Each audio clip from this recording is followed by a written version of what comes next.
نبی کریم صلی اللہ علیہ وسلم نے فرمایا کہ شب قدر کو آخری عشرے کی طاق راتوں میں تلاش کرو۔ 21ویں، 23ویں، 25ویں اور 27ویں راتیں گزر چکیں، آج کی رات 29ویں رات باقی ہے۔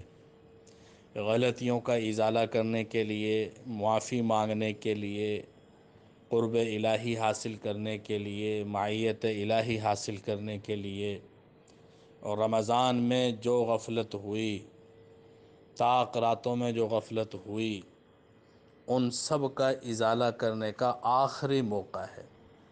اس کو غنیمت سمجھا جائے۔ اس رات میں ہر چھوٹے بڑے گناہ سے بچنے کی کوشش کی جائے اور اس رات کو اللہ کی عبادت میں گزارا جائے اور معافی مانگنے میں گزارا جائے۔ اللہم انک عفو تحب العفو فاعف عنی۔